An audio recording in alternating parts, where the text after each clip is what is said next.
One light north of I-88 on Route 59 at Ferry Road in Naperville. Family owned with integrity since 1981. Mike Lindell and the MyPillow employees want to thank you for your great support this past year. They want to make 2026 the best year ever. So to thank you, they are giving you free shipping on your entire order and wholesale pricing. So they are bringing back the mega sale. For example, the classic MyPillows, regularly $49.98, now only $14.98. Turn any mattress into the best mattress ever with the Made in the USA MyPillow My Mattress Topper and save up to $100. Get a set of MyPillow Giza Dream Sheets for as low as $29.98 or the 6-pack towel set for only $34.98. To get the best specials ever, go to MyPillow.com and use promo code LIBERTY or call 800-489-0201 and use promo code LIBERTY. These offers won't last long, so call 800-489-0201 or go to MyPillow.com and use promo code LIBERTY. Order now and your entire order ships absolutely free. Now, from the Signature Bank Studios. This hour of The Shaun Thompson Show is sponsored exclusively by DonleyAuctions.com. Inherited a coin collection? Sell to global bidders for top dollar. DonleyAuctions.com. AM 560, The Answer. Ba-ba-boom, ba-ba-boom. You know, you can see all the Barney Millers on Prime. Oh, it's fantastic. See the Twin Towers?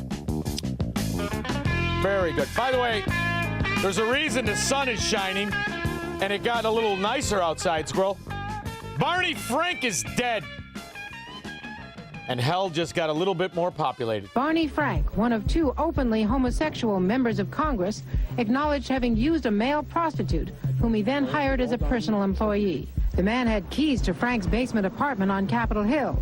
Frank paid him approximately $20,000 out of his own pocket to be his housekeeper and driver. Houseboy! But as first reported in today's Washington Times, the man was on probation for sex crimes and a drug conviction.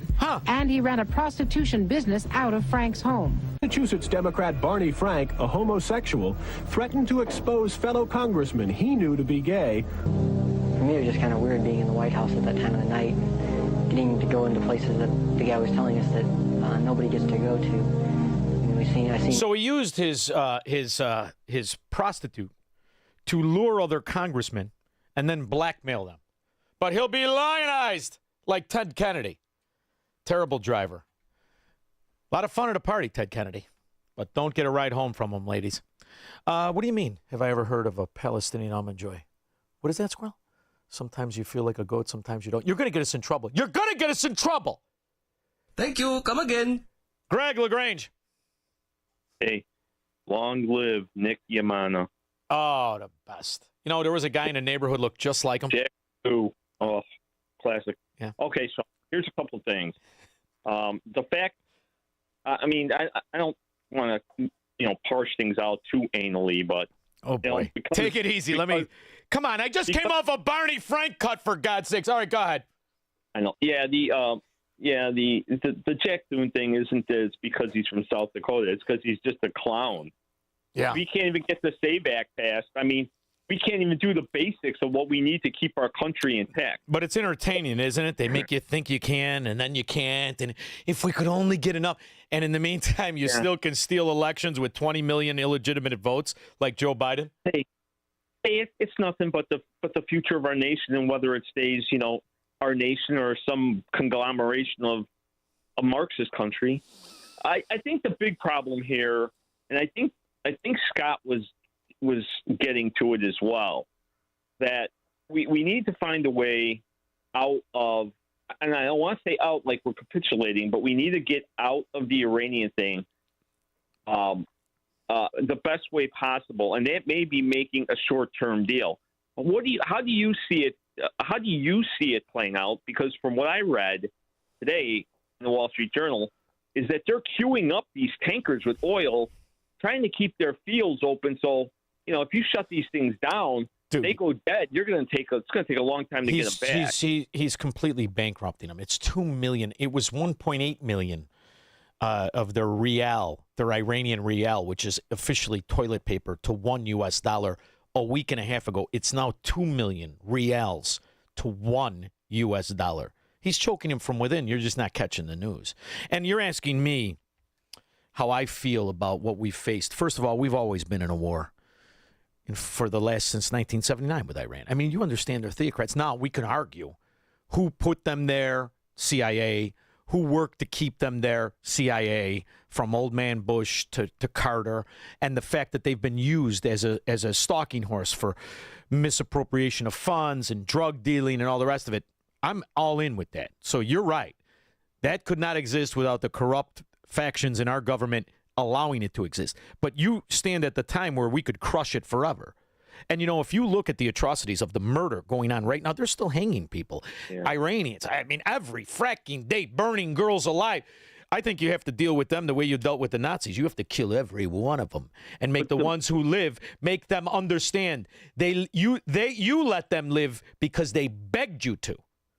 Did you ever see an old movie called The Stranger with Orson Welles? Yeah, absolutely. Oh, it's a great movie. The best explanation of a Nazi by a Nazi was performed by Orson Welles. Yep. You know what, Greg? You gave me a great segue. Thank you very much. Orson Welles, 1946, I believe. The movie is called The Stranger. Orson Welles is a Nazi that escaped because they didn't know how to explain the magnitude of the evil of the Nazis back then.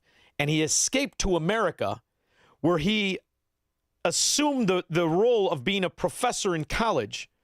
And this is him, unbeknownst to the would-be American, explaining why you have to kill every Nazi. The German sees himself as the innocent victim of world envy and hatred conspired against, set upon by inferior peoples, inferior nations.